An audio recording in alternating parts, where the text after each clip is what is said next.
Pero bueno, en esto de encontrarnos, sé que les agradezco muchísimo su tiempo. Es un domingo, todavía no comieron. Pero bueno, la verdad que los extrañaba mucho y quería iniciar el año porque les comentaba antes de comenzar a grabar que este año, en el primer cuatrimestre, ya tenemos la materia por el cual hemos invitado años anteriores, hemos conversado los diálogos. Y bueno, me importaba que los chicos lo conocieran a ustedes, los chicos, mira, eso que no me saco, eh, los jóvenes, o sea, estudiantes y profesionales, con un temita que me parecía interesante, que es lo que le podían aportar ustedes como reflexión, que es la formación del terapeuta, ¿no? En su recorrido, más allá de esta relación entre la práctica como realidad, que muchos de los que lo conocieron a ustedes ya están en este momento ejerciendo, y es un problema interesante la práctica, pero a la vez algo importante es qué lugar ocupa la formación del terapeuta y si necesariamente en ustedes está esto de primero lo disciplinar o el sentido amplio en la formación y después lo disciplinar. ¿Qué les pasó a ustedes y cómo lo viven a ustedes a esto? Además de que se han formado, se siguen formando y son formadores. Por eso me parece interesante la pregunta, ¿no? Ujú. No sé si tú quieras comenzar diciendo algo, porque yo tengo ideas un tanto controversiales en el asunto. ¡Qué bueno! Pero no sé, ¿tú qué te gustaría tú a comenzar, Max? Eh, Porque además, Max, déjame decirte, Ilse, algo que a lo mejor no sabes de Max. La primer carrera que Max tiene es de educador de niños en la educación primaria. Esa es ¡Qué la primera bueno! carrera que Max estudió. ujú. Mira tú, qué bien, ¿eh? Sí, sí, entonces Max es todo un formador. Entonces, Bueno, lo primero que me viene a bote pronto, no, a ver si voy entendiendo como la pregunta, es, me parece que ya en la carrera o en la profesión de terapeuta no te puedes aislar. Creo que es muy importante tener un grupo de supervisión, tener colegas con quien platicar los casos. Por ejemplo, acá en el CIDEX generalmente mantenemos la parte de la supervisión avanzada, que es un área que no nos gusta cerrar para que siempre los terapeutas que formamos regresen como a ver qué ha habido de nuevo, regresen a supervisar casos. Y no solo eso, sino que nos interesa que esos terapeutas, les llamamos acá didácticos, porque vienen a supervisión avanzada, sean los que de alguna manera les den terapia a los terapeutas que están formando. Ah, qué bien. Entonces creo que algo fundamental siempre es la supervisión, porque a ratos el trabajo de terapeuta, a menos que seas terapeuta de grupo, creo que a ratos es muy solitario. Sí, sí. Y creo que si no tienes estos espacios de supervisión, por lo menos ahorita, por ejemplo, en esta situación pandémica, puedes quedar muy solo y creo que esta soledad, déjame decirlo así, creo que te puede deteriorar. Porque acá en mi país sucede algo. Los que se dedican al cuidado del otro, a ratos son los que menos se cuidan. Mm, Sí, no sí, sí. sé, pensaba como a bote pronto esto, esa No, parte. está excelente. Y yo le agrego otra cosa. Puede ser que sea también esto de la soledad, de la cuestión de por ahí no tener incluido en nosotros el equipo, pase por la misma formación universitaria que en realidad está más como una mirada individualista que una mirada de equipo. Claro, claro, claro. Y eso es, digamos, como una parte muy académica. Pero creo que otra parte que también tenemos que cuidar como terapeutas es nuestra, como le gusta llamarlo a Jackie, nuestra dieta relacional. Es decir, cómo nos estamos vinculando, si tenemos pareja, si tenemos hermanos, si tenemos familia, y también cómo nos cuidamos haciendo algo que nos guste en los días de descanso. porque claro. luego veo en mi país que como la terapia no es algo que esté como, a lo mejor estoy mal, pero de lo que conozco no es algo que esté tan establecido socialmente, ¿no? No está en canasta básica, digamos, como decimos acá.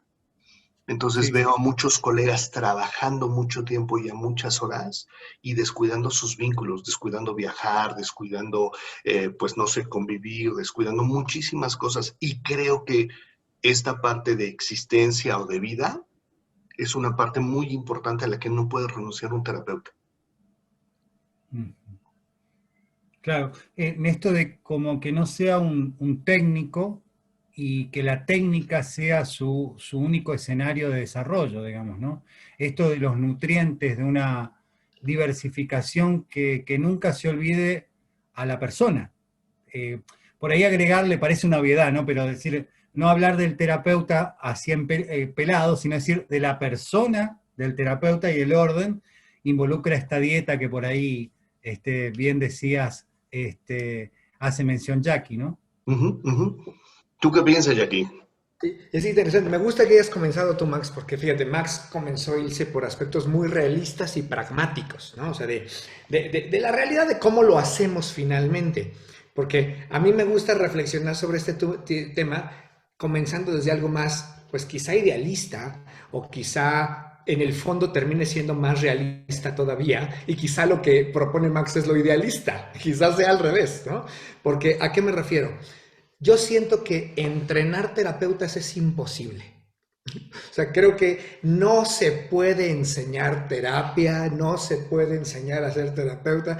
Creo que es imposible. De hecho, me gusta pensar un poco, no sé si te acuerdas que Freud mismo, fíjate, Freud llegó a decir que la profesión del terapeuta, bueno, él decía del analista, ¿no? Pero abarca para todos los psicoterapeutas, era una de las profesiones imposibles. Y era una de las profesiones imposibles precisamente porque tiene una serie de características que la hacen imposible como profesión.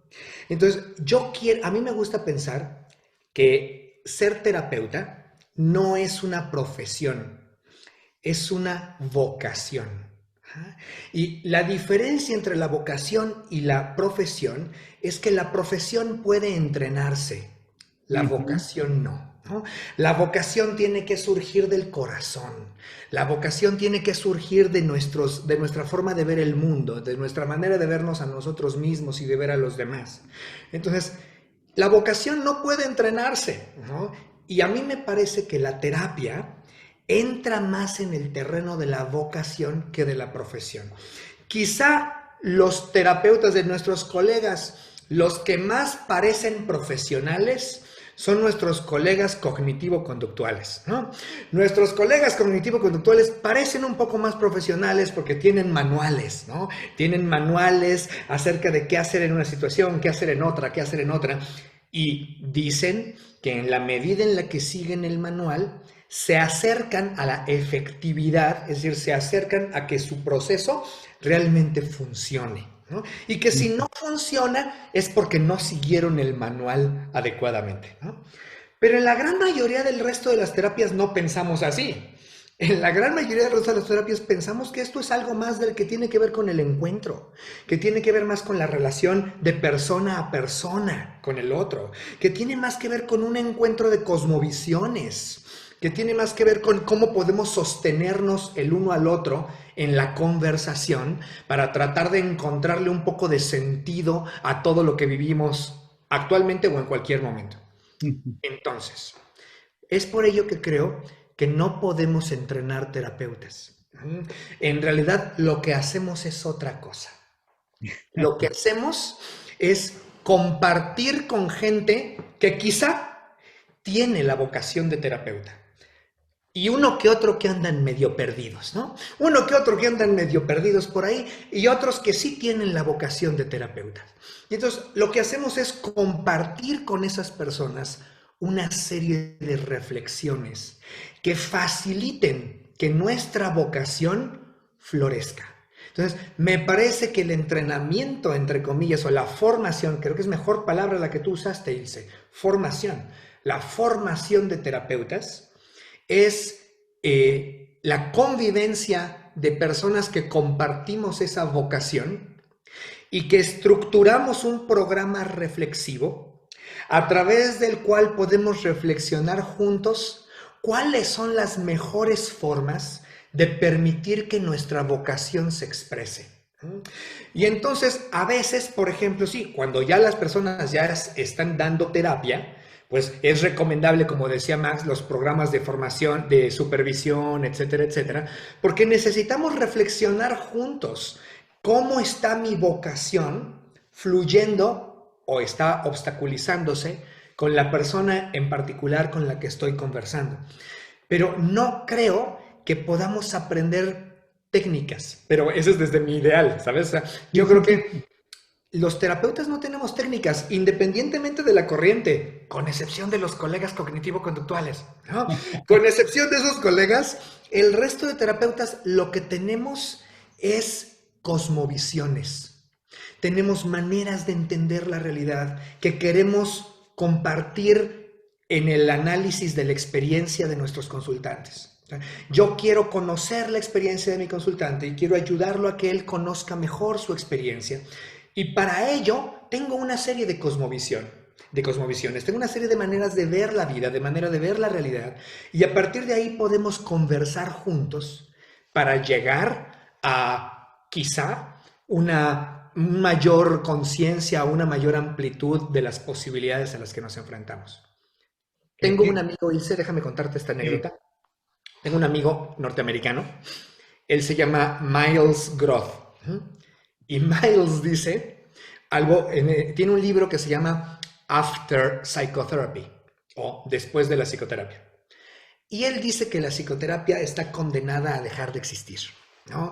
Y que ojalá deje de existir pronto, pero que no, lo que no está condenado a dejar de existir es lo que hacemos los terapeutas, que es podernos dedicar un tiempo a una buena conversación sobre lo que significa vivir.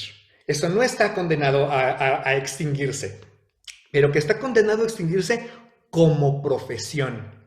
Y entonces él dice, porque la terapia no debería cobrarse. Fíjate qué interesante, dice, no deberías cobrar por eso. ¿Cuál es el mejor entrenamiento para ser un buen psicoterapeuta? Y dice él, el mejor entrenamiento para ser psicoterapeuta es ser neurocirujano, cirujano de corazón abierto, experto en computación o administrador de empresas transnacionales. Ese es el mejor entrenamiento para ser terapeuta. ¿Y sabes por qué, Ilse? Porque si te dedicas a eso te vas a volver millonario. Te vas a tener tanto dinero que no vas a querer dedicarte a la conversación y cobrar por ella. Vas a poder entregarte a la conversación de todo corazón y no tener que cobrar por eso. Y poderle decir a la persona, ¿quieres venir a conversar conmigo una vez a la semana, 1 hora? Ven, con muchísimo gusto. Tú y yo conversamos una vez a la semana, 1 hora. Y no tendríamos que cobrar por eso. Y seguramente ambos conversadores saldríamos profundamente enriquecidos de ese proceso. Pero podemos hacer eso porque nos dedicamos a algo que nos da suficiente dinero y entonces no tenemos que estar pensando que tenemos que cobrar, ¿no?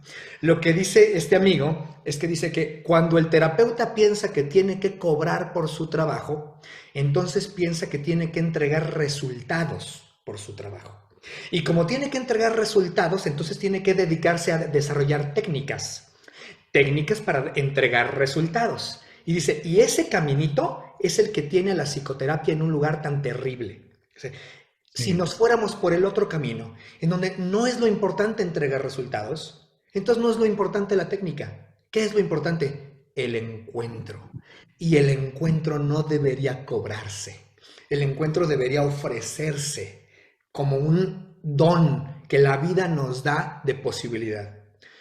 Por eso digo que me parece que es un poco idealista mi punto de vista, ¿me explico? Controversial sin duda, pero que quizá en el fondo termina siendo más realista, ¿no? Que querer entrenar terapeutas y luego los pobres jóvenes que vienen a entrenarse en terapia con nosotros o a formarse en terapia con nosotros, pues les cuesta mucho trabajo cuando creen que se trata de aprender qué hacer porque lo cierto es que el terapeuta no tiene que ver con el hacer, sino con el ser, ajá, con cómo soy con el otro, cómo soy frente al otro.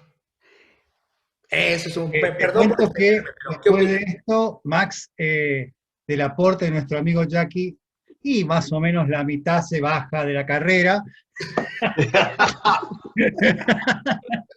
pero Exacto. te dice, pero yo tengo problema con esto porque creía que era mi vocación, pero si no puedo cobrar.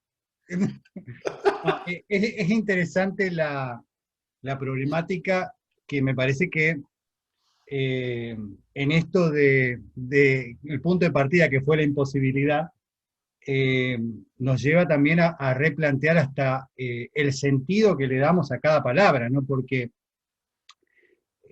si, si partimos de la vocación y no de la profesión, decir, bueno, ¿vocación a qué? Y yo ahí digo esto de recuperar el sentido, que lo hemos conversado con Max en el grupo, que es la palabra terapia como servicio, Ujú, ¿sí?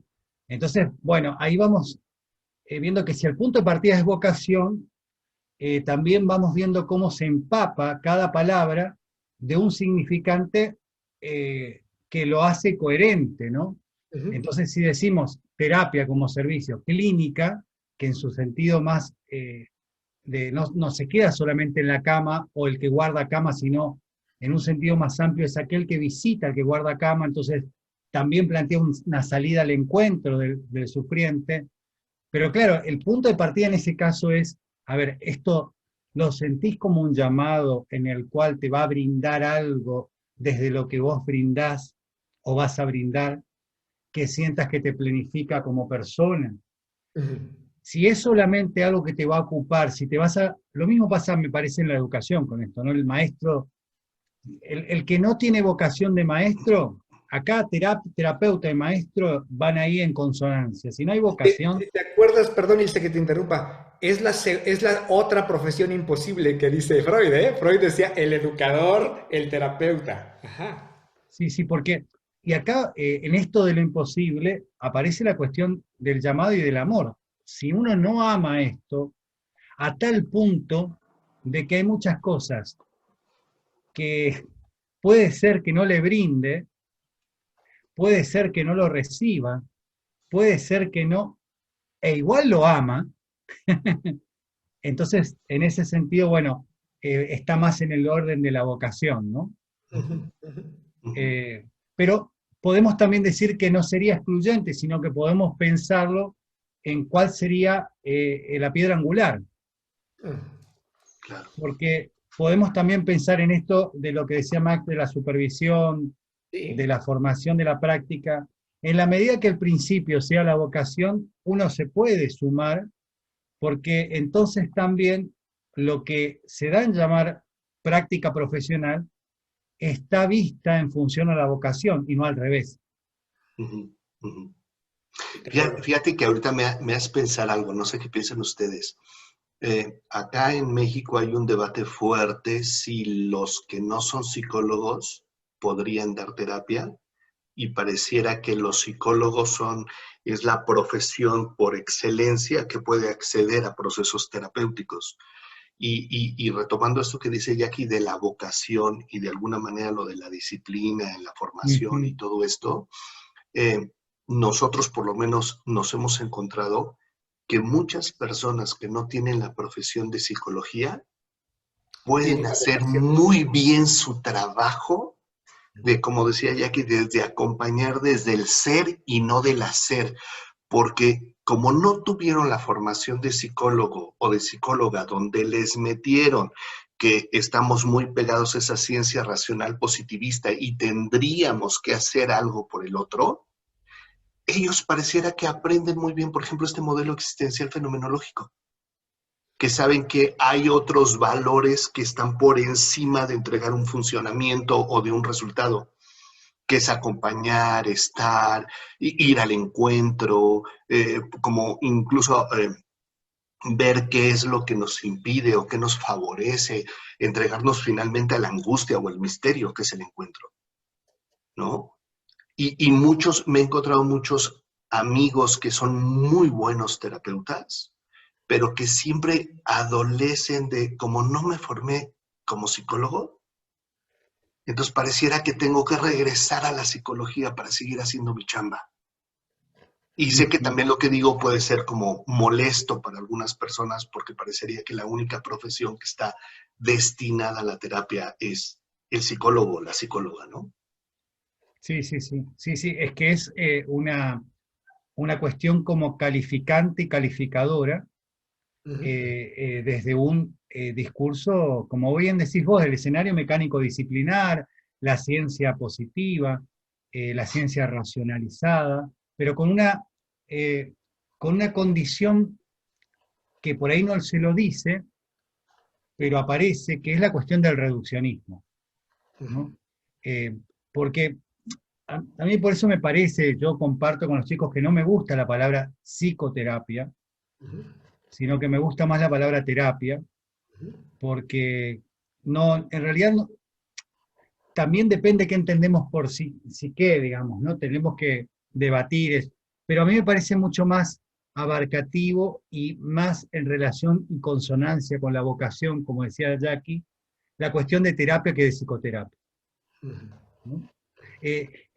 Con Carlos Maldonado eh, estuvimos yendo más atrás de, ¿viste?, lo que presenta Gadamer o que presenta Foucault en la hermenéutica del sujeto, de la cuestión de los estoicos, cuando aparece la figura del terapeuta, y había sido que hay, en un sentido más clásico, más antiguo, digamos, antes de los estoicos, está lo de terapeuta como escudero, ¿no? Entonces, a mí me pareció interesante recuperar esa figura, ¿no? Porque es el que acompaña al guerrero, el que asiste al guerrero, ¿no? Al que va a la batalla. Y me pareció una figura, ¿no?, pensando en Sancho Panza, Claro, claro. Claro.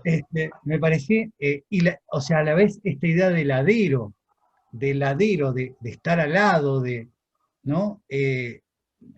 Y que en esto también le da valor a la horizontalidad, le da valor a que, como dicen por ahí en los abordajes como la terapia centrada en las soluciones, el experto o la colaborativa, el experto es el paciente, el cliente. Es interesante esto, ¿no? Por eso digo que también permitirnos eh, volver a hacer este recorrido de las palabras y comentarle a los chicos que este recorrido no es hacer solamente filosofía porque sí, sino que le da sustento a lo que hacemos. Y me parece que este aporte en el que ustedes están también y que constantemente hay una alianza necesaria entre el discernimiento, la reflexión que está del lado de un tipo de filosofía, pero que a la vez valora lo propiamente humano, pero en un sentido más humano que un antropocentrismo, también porque esto es importante, porque hablamos de la vida, de la ecología, del contexto, del ser siendo, ¿no? Entonces, todo esto, si se quiere, este uso reflexivo que estamos haciendo, es lo que serviría para pensar la misma formación del terapeuta. Exactamente, exactamente. Me gusta cómo lo dices justo ahora, Ilse, porque me parece que esa sería, porque a veces nos reunimos entre diferentes terapeutas para pensar cómo le hacemos para entrenar o formar terapeutas, cómo le hacemos, ¿no? Y creo que lo que necesitamos hacer es justo esto, ¿no? Por eso a mí me gusta mucho lo que tú haces, una vez más lo digo, me parece verdaderamente muy bueno lo que haces, Ilse, porque lo que haces es promover espacios reflexivos entre las personas, y esa es la formación de un terapeuta, ¿no? La formación de un terapeuta se da a través de participar en espacios reflexivos. Ahorita yo me estoy formando como terapeuta en esta conversación. Es parte de mi formación. Me estoy formando como terapeuta porque Max y tú, Ilse, me están invitando a pensar, me están invitando a reflexionar, me están invitando a que reflexione cómo le hago en mi vida, lo que funciona para mí, lo que no funciona para mí, etcétera, etcétera. Y a partir de ello, eso es lo que nos va formando cuando se conecta con nuestra vocación. Es decir, con ese don de querer estar con el otro. Fíjate que uno de los significados que yo también supe de la palabra terapia, justo es el que te refieres. Es la palabra terapia como terapeuien, el verbo terapeuien en griego, significa colocarse a un lado. Justamente, es colocarse a un lado. Ajá.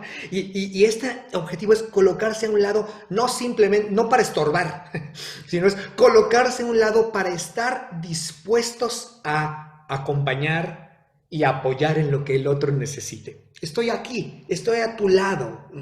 Y creo que esa es la vocación justamente terapéutica. Los terapeutas son aquellos que nos gusta colocarnos a un lado. Nos gusta ir a un lado de la persona. Y déjame confesarte algo. A mí la palabra clínica no me gusta. Porque sí me reporta mucho el asunto de la cama, del enfermo, etcétera, etcétera. Ujú. Entonces, por eso es que no me gusta. Sin embargo, sí entiendo esta otra parte de la clínica que me gustó ahorita que tú subrayaste, que justamente también es colocarse a un lado. También es colocarse a un lado de la cama de aquel que está pasándola mal. Entonces me coloco a un lado, ¿no? Entonces, desde ahí, claro que puede lo clínico y lo terapéutico, ¿no? Encontrarse completamente de la mano. El problema que le veo es que la tradición clínica Ujú. tiende a ver la clínica como una intervención que hace una persona que tiene más poder sobre otra que tiene menos poder en esa circunstancia. Entonces, la tradición clínica tiende a ver el modelo intervencionista, mientras que la tradición terapéutica en este sentido sería un modelo más de acompañamiento. Y me parece que a lo largo del tiempo hemos confundido estas dos tradiciones como si fueran la misma. Y Ujú. aunque pueden ir de la mano, por supuesto, y entonces hay terapeutas que también hacen intervenciones, van de la mano, no son lo mismo. Entonces, me parece importante distinguir que hay una línea o una tradición clínica intervencionista y que en ocasiones está muy bien, y una tradición terapéutica que va en la línea del acompañamiento. Estas dos tradiciones pueden unirse o pueden ir independientes también. Totalmente, sí, sí, sí, Ujú. qué bueno. Sí, sí.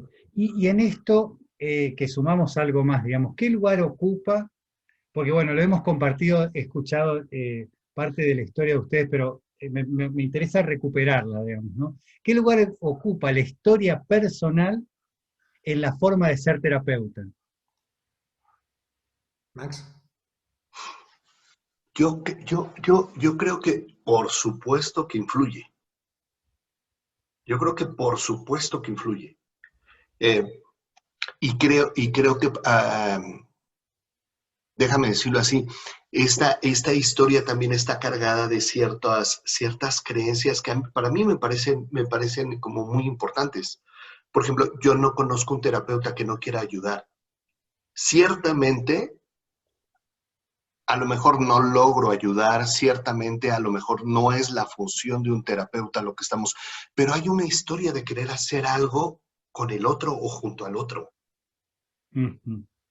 Entonces me parece que estas historias de vida con las que venimos formados nos facilitan a tener esa vocación. Incluso hasta las historias de amor que tenemos, ¿no? Porque desde muchos ángulos la terapia incluso podría ser una historia de amor, una historia Totalmente, de sí, mucha sí. intimidad, una historia donde tenía un amigo que decía, una historia donde al final hay dos en una habitación que cierran la puerta, ¿no? Como para conocerse. Él lo llevaba como a terrenos de otra área, pero me gustó mucho esa definición. Entonces, sí creo que la historia personal, que finalmente resulta una historia colectiva, nos ayuda. Y quizá desde la historia, la terapia es el recordatorio de podemos volver a tener este espacio de reflexión y quizá no necesariamente después necesitemos la palabra terapia, como decía tu amigo Jackie. Simplemente es la historia de recordarnos que podemos volver a estar juntos 1 hora, media hora, 40 minutos, hablando de lo que significa existir.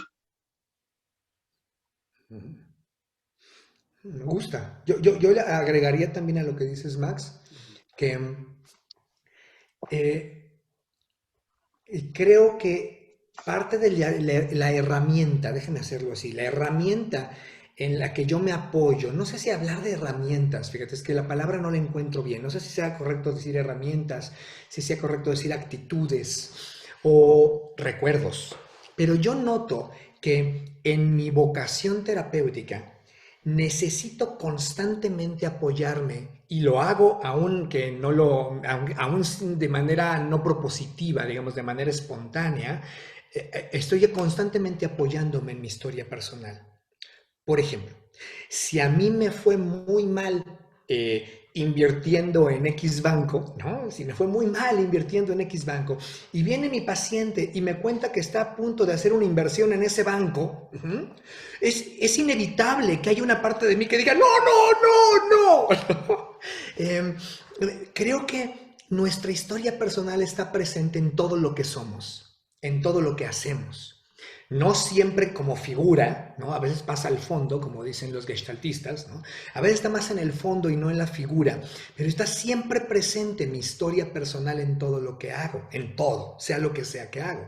Entonces, en el encuentro terapéutico o en la formación terapéutica está presente mi historia. Por un lado, como bien decías, Max, constituye o influye en la vocación que voy formando. Por supuesto, por ejemplo, yo creo que yo me hice terapeuta en la relación con mi madre, ¿saben? Mi madre cuando pasó por el divorcio con mi padre, cuando yo tenía alrededor de 7 años, mi madre me convirtió en su confidente. Y durante alrededor de 2 años, yo era el confidente de mi madre y mi madre lloraba hablando conmigo, etcétera, etcétera. Entonces, honestamente, si yo le pienso, yo me hice terapeuta a los 7 años con mi madre. Ahí me nació esta vocación de escuchar a otro, de sostener a otro cuando le está pasando mal, etcétera, etcétera. Entonces, nuestra historia está presente, como bien decías, Max, sí o sí. Entonces, creo que quizá parte de la reflexión que tendríamos en la formación terapéutica sería necesariamente una reflexión sobre la historia personal. Es por ello que a mí me parece que toda formación terapéutica seria, a lo mejor es mi rigidez, puede que sea mi rigidez, pero a mí me parece que toda formación terapéutica seria tiene que solicitar a sus formantes, a las personas en formación, que pasen por un periodo de terapia personal. Claro. Necesitan pasar por un periodo de terapia personal. ¿Por qué? Porque necesitan que su historia personal no los ahogue, que no sea algo que los invada, sino más bien algo que tienen a la mano para apoyarse en ello y para poder encontrarse con el otro a partir de ello, sin que eso provoque que manipulen al otro o que terminen queriendo imponer su realidad en el otro, etcétera, etcétera. Entonces, por eso me parece que tu pregunta es fundamental, Ilse. Creo que en toda formación terapéutica, la historia personal del terapeuta debería ser una materia, ¿no? Una materia, Sí. la historia personal del terapeuta, porque va a ser nuestro principal fondo sobre el que nos apoyamos para el encuentro con el otro. Ujú. Y si no lo hemos revisado ni un poquito, se nos va a venir encima y sin darnos cuenta vamos a empezar a querer ver el otro como si fuera un espejo de nosotros y no a permitirle su otredad, a no permitirle que tenga una vida propia, que tenga una manera propia de existir con sus propias historias. Sí, y ahí entra esto en juego tan interesante en lo que ustedes comparten, que es la vocación de la historia, es única y repetible. Claro. Entonces, volvemos ahí otra vez a lo imposible de que no hay un molde por los que todos tenemos que pasar para devenir terapeuta. Claro. Y Cada ahorita, uno de nosotros va a devenir un terapeuta diferente, por más que sea mi mejor amigo, que estemos toda la vida trabajando juntos. ujú, Cada manera de hacer terapia es una manera de concebirla y cada ser del terapeuta es una manera de hacer diferente. ujú, ujú. Exacto. Y ¿Sí? entonces, fíjate, pensaba como si hay una historia, digamos, colectiva, esto que dice Jackie, como mi historia cuando no me desborda, cuando la tengo a la mano, puede ser como un elemento fundamental para intentar acercarme al otro, a la otra. y también pensaba como la historia que se va generando en la sesión terapéutica, porque eso a ratos es súper difícil, porque pareciera que como la terapia es fuera del mundo, pareciera que lo que se genera en terapia es una historia que a ratos no podemos aplicar en la vida cotidiana. Y esa historia que se genera en terapia, cómo está llena de afectos. eh, Desde la parte educativa, cuando yo estudié en la normal de maestros, decían que un maestro impactaba más si generaba un vínculo afectivo. Que no importaba si eras muy bueno en la teoría, pero si no generabas un vínculo afectivo, no ibas a impactar en la historia de ese niño o de esa niña. Y creo que a ratos también eso sucede en la terapia. A Totalmente. ratos como terapeutas jugamos un rol que no es tan representativo, tan significativo con mis clientes, que a ratos esa historia no pesa para llevarla a otras historias, Sí, sí, sí. ¿no? De hecho, desde que tú eliges a tu terapeuta, yo elegí a Jackie como mi terapeuta hace muchos años.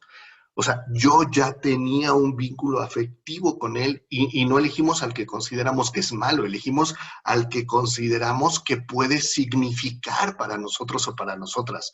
Por eso luego a ratos cuando me dicen, es que me eligió tal persona, sí, pero también toma en cuenta que te eligió para algo y por algo. Hay algo ya significativo entre ustedes que pesa muchísimo. Sí, sí, qué interesante esto. Tu primer amor, entonces, Mac, es el docente. Ujú, ujú. Este, y yo le compartía a Jackie en esto de que se complementan también este camino, digamos, de la espiritualidad en Jackie, ese camino de búsqueda. Y bueno, esto que veo que se combina, ¿no? La cuestión de la comunicación, de cómo transmitir algo, que los dos lo hacen con su estilo personal, pero tan complementario, tan enriquecedor, ¿no? Esto que por ahí decía Jackie, que cuando vos te incorporaste, Max, a la docencia por ahí, eso que decía Jackie, a él le sonaba más interesante o de otra manera como lo decías vos. Ujú, ¿Qué, ujú. digamos, qué sabiduría de esto de poder escuchar el mismo relato desde la diferencia, ¿no? Que eso también permite esto de decir, bueno, estamos en esto con un discurso que nos habita, un discurso que decimos y otros discursos más. No hay un único discurso, digamos, y Ujú. que por ahí cuando nosotros nos permitimos esto también, porque me parece que además de la historia, de la vocación, es el hecho de sentir este compromiso de ese gusto porque todavía falta, algo falta. Me parece que cuando ese combustible no esté, nos va a afectar en lo que hacemos, porque va a ser hacer más de lo mismo y creo que ahí va a caer el aburrimiento, va a caer la monotonía. Y lo peor que nos puede pasar en esto es pasar a ser sindicalistas de la terapia, ¿no? Ujú, ujú, ujú. Me gusta, esa la voy a robar, Ilse. Hay que evitar ser sindicalistas de la terapia, esa te la voy a Ujú, robar. ujú, ujú. Mira, yo estoy envenenado con los políticos y los sindicalistas, así que para mí me parece que son dos mentirosos inútiles, no útiles, digamos. Y si son útiles para ellos nada más. De acuerdo, de acuerdo. Así que lo peor que nos puede pasar es que aparezcan sindicalistas en la terapia, digamos, ¿no? Eh, o gente que esté decidida a ocupar su tiempo para decir que hace algo, ¿no? Que Ujú, por esto me parecía muy importante lo de la vocación y el proyecto, ¿no? Porque cuando hay un sentido de lo que hago, ya no estoy haciéndolo por hacer. ujú. Entonces también es importante preguntarle al terapeuta, ¿por qué elegiste esto? Porque Exacto.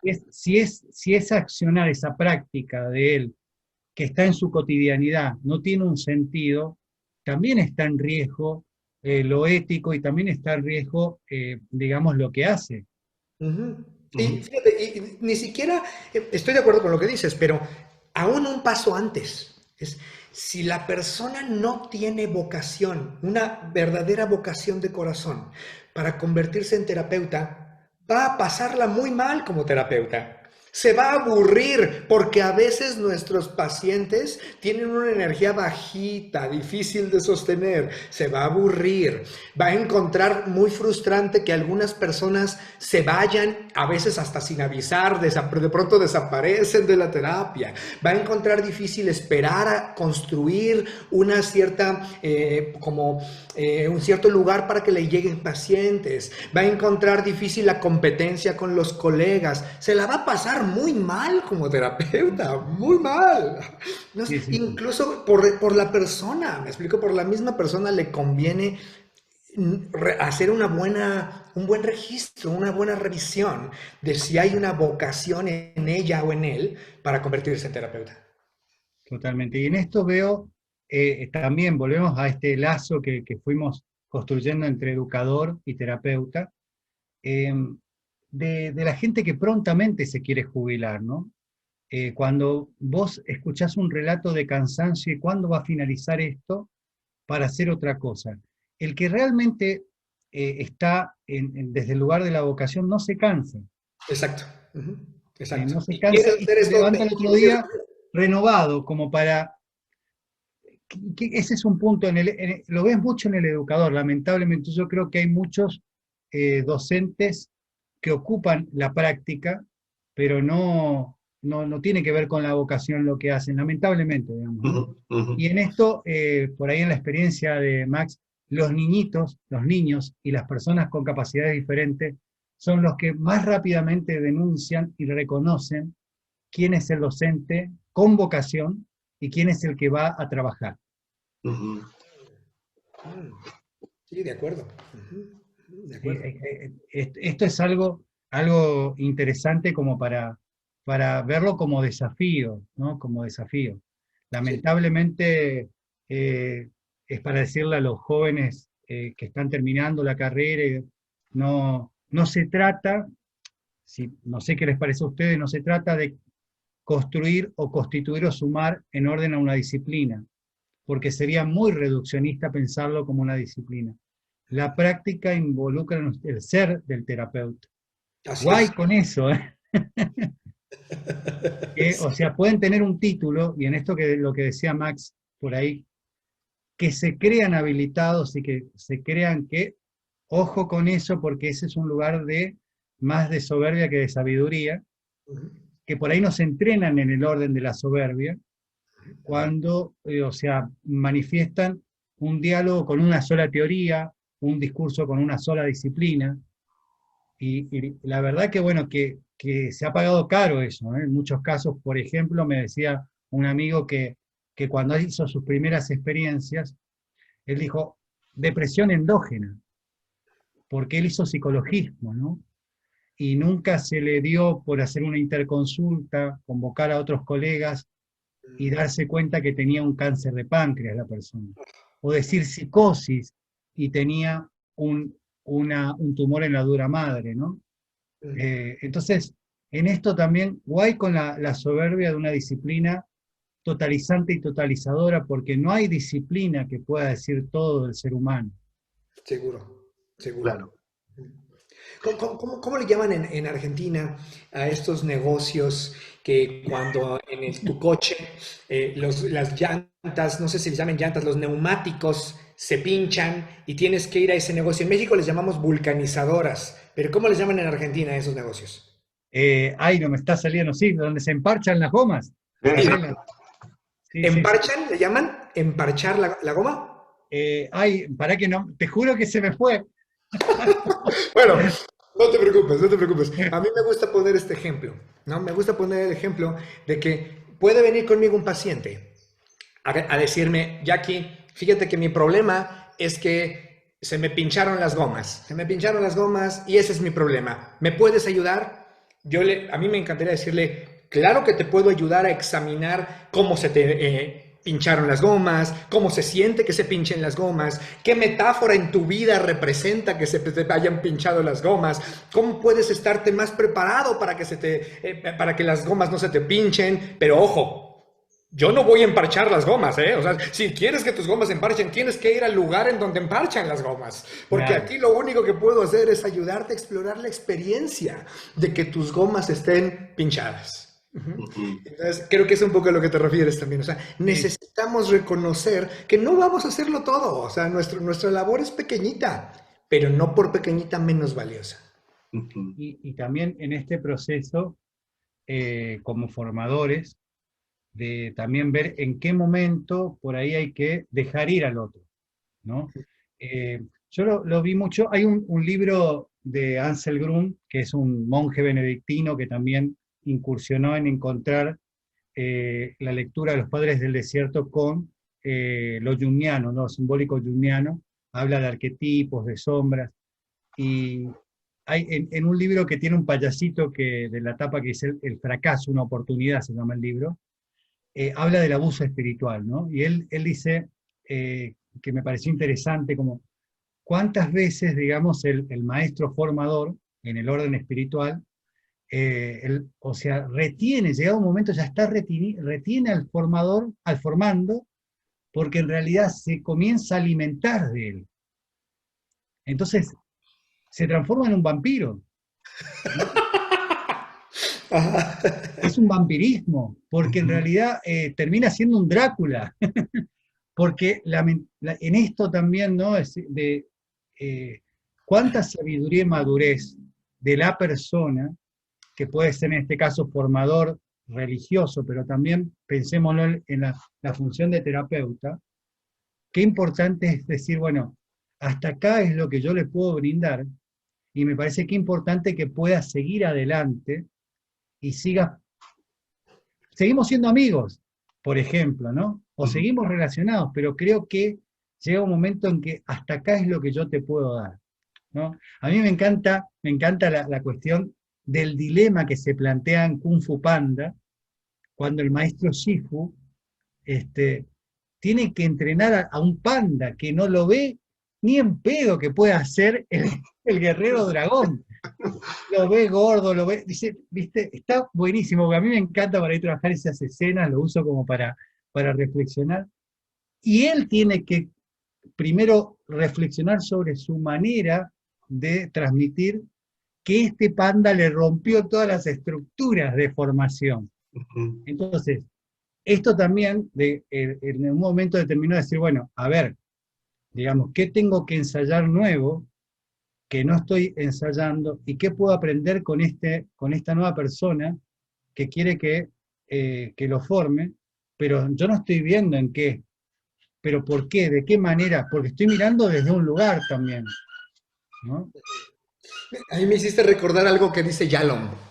Eh, Yalom dice que es terrible cuando los terapeutas llegamos a un punto en el que decimos que llega un paciente y a lo mejor no podemos ayudarle y decimos es que el paciente todavía no está listo, ¿no? Que el paciente no está listo para la terapia. Y Yalom dice, nunca es así, es la terapia la que no está lista para el paciente. Es tal cual. Ujú. Sí, sí, sí. Sí. Ujú. O esto decir, no, esto sigue siendo queja, vos nunca entraste a análisis, te Exacto. falta, Claro, no, viste, o también pensaba irse como a ratos el formador de terapeutas, déjame decirlo así, tiene tanto poder para determinar si vas a ser bueno o no vas a ser bueno, si sirves uh, para este oficio o no sirves para este oficio. Yo la primera vez que di sesión, me entregaron una evaluación así llena de muchas hojas y mi evaluador terminó diciéndome, bueno, pero tienes que valorar, no todos sirven para esto. Y era la primera sesión que había dado de 15 minutos aparte, ¿no? ¡Ué! Y luego aparte yo venía haciendo algo que yo admiraba de otros maestros, en este caso Jackie y bien otros maestros. Entonces yo venía queriéndoles imitar a ellos y lo que me estaban evaluando era algo más intrapsíquico, ¿no? Claro, Y claro, entonces, sí, ¿cómo a ratos como formadores nos sentimos con tanto poder para determinar quién puede estar al lado del otro o quién puede ir hacia el otro desde esto, ¿no? sí, sí, sí, sí. Y cómo a ratos, en vez de ser formadores, somos lastimadores de gente que a lo mejor es muy buena acompañando a los otros o a las otras, y quizá mi envidia, quizá no saberlo manejar, porque ahorita tú dijiste algo bien bonito, es en qué momento soltamos a los que formamos o nos sueltan los que formamos. Y yo la historia que conozco es solo la del rompimiento, Mm. porque ni yo estoy listo para que el otro, para ser el igual del otro, y el otro tampoco está listo para ser mi igual. Y entonces pareciera que hay historias muy bonitas de alumno-maestro hasta donde alguno de los dos transgrede el rol que le tocaba. Sí, tal cual. Lo vemos en la historia de la filosofía, digamos. ¿Quiénes fueron nombrados? Aristóteles es nombrado porque no es Platón, porque deja de ser Platón Ujú, y pasa a ser otra cosa, digamos, ¿no? Y El en la tema es, psicología es lo mismo. claro, totalmente, total. Sí, sí, sí, sí, totalmente. Por eso creo que volvemos al punto a mí me gusta esta frasecita el terapeuta como el sanador herido, ¿no? Es interesante decir, bueno, señores, no es que estamos curados, estamos perfectos, acá está, también hay una herida, pero bueno, poder exponerla, poder decir, declarar mi imperfección como punto de partida, pero no para digamos, no suprimir las posibles culpas futuras, sino por una condición necesaria. No soy perfecto, no sé todo, todavía sigo aprendiendo en esto de la frase de Freire que toma Pichón de el enseñaje, ¿no? No, o sea, ese punto de conexión en el enseñaje, ¿no? Como no es totalmente aprendizaje, no es totalmente enseñar, es enseñaje, es un encuentro, ¿no? Ujú. Y otra vez el valor de la palabra encuentro, de la posibilidad de la novedad a través del triálogo, del multílogo, ¿no? Todas estas cuestiones que me parece que resultan enriquecedoras y hay que vivenciarlas, alguien tiene que posibilitarlas, pero eso está más allá de la disciplina, ¿no? ujú. Así es, así es. Y a mí me gustaría subrayar lo que acabas de decir. Es, está más allá de la disciplina. No significa que la disciplina no sirva. Claro. Significa que no puedes permanecer únicamente a nivel de la disciplina. En ocasiones la disciplina ayuda a que se dé el resto.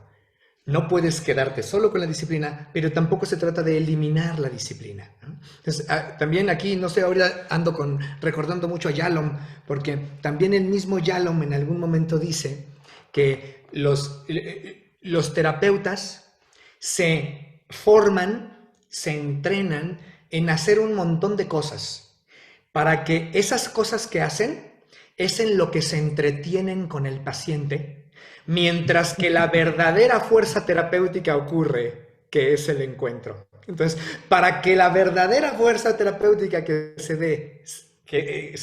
o sea, para que el encuentro se dé, tenemos que hacer algo mientras tanto, ¿no? Porque si nos sentamos nada más a mirarnos las caras, probablemente no va a ocurrir. Tenemos que hacer algo mientras tanto. Y entonces los terapeutas de las diferentes escuelas se entrenan en qué hacer mientras tanto, ¿no? ¿Qué hacemos mientras la verdadera fuerza terapéutica se da? ¿No? Y entonces, quizá por eso es que las diferentes corrientes terapéuticas pueden a veces ser tan diferentes y a final de cuentas, todas tan poderosas, tan benéficas, con tanto que aportar, ¿no? Porque a final de cuentas quizá es lo que estamos haciendo para entretenernos, ¿no? En lo Totalmente. que ocurre lo verdaderamente importante. Ujú. Les comparto algo que en la presentación, porque pensaba cómo presentar todo esto, ¿no? Eh, eh, y decía, a ver, enfoque, perspectiva, panorama, eh, colaboraciones, bueno, surgieron un montón de palabras. Y me acordé de esa charla que hemos tenido con el recorrido, con todo este recorrido hermoso del año pasado, y entonces dije, ¿por qué no inventar una palabra? ¿No? Entonces, me pareció interesante, en esto más poético y romántico, pensé en pan aroma en vez de panorama, porque veía en este recorrido, hablaba con Carlos y con Rodrigo, eh, qué interesante, Colombia, Chile, Argentina, ¿no? Hablando sobre, así como estamos hablando con ustedes, eh, le decía, por ahí me parecía que el mundo griego era como que le daba una cuestión importante en la palabra teoría, en la palabra terapia, y hasta en general a la visión, al ver, ¿no? El lugar que tiene la contemplación en la filosofía de los clásicos, y el mundo judeo-cristiano más le daba la cuestión a la palabra, un lugar, y sobre todo, fíjate, esa mención tan significativa que está en la Biblia, que es escucha Israel, el Señor escucha. Entonces, cuando se encuentra, decía yo, el mundo greco-romano con el mundo judeo-cristiano, es como que uno puede ver la cuestión de la mirada, la escucha y la palabra, cómo se combinan, pero a la vez decía, bueno, el todo, el pan como todo, una mirada. En cambio, aroma, me parecía que es esta cuestión de cortás la rosa y, viste, o sea, o el jazmín que tiene esa fragancia, te impacta la fragancia del todo, pero no es el todo, es la fragancia. Entonces pensaba, lo que podemos hacer como educadores en esta presentación de los abordajes es un pan aroma. Presentar que cada uno de ustedes presente la fragancia de cada abordaje. Es muy lindo, me Es gusta mucho. hermoso. Sí, Ujú. me gusta mucho, me gusta. Así que Incluso, es nuevo, lo vengo pensando en ya, este tiempito y acuñale, se los ya, comparto porque me acuñale. parecía un poco romántico, un poco, porque hay algo fantástico en esto que decíamos que nos debemos, el famoso asado, Ah, el sí. famoso banquete platónico, Ujú, exacto. con todos, ojalá Dios quiera que en algún momento se dé, el que vengan para la Argentina y podamos, y los pueda cocinar algo rico y compartir, digamos, ¿no? Eh, O pero, cuando tú vengas a México, Ilse. bueno, pero ahí otra comida típica tiene que ser, ¿no? Claro, claro. Claro, un Esa, ahí, mole. claro, ahí en cada lugar, y depende también la zona, Claro. en cada zona de acá también hay comidas típicas, pero bueno, seguro que flacos no se van a ir.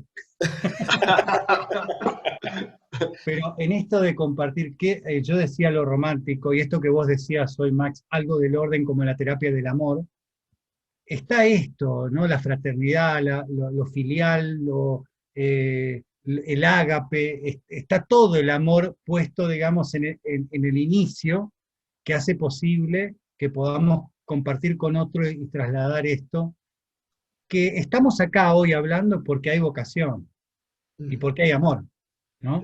En un sentido mucho más amplio, digamos, ¿no? Y que por eso queremos también que se extienda, ¿no?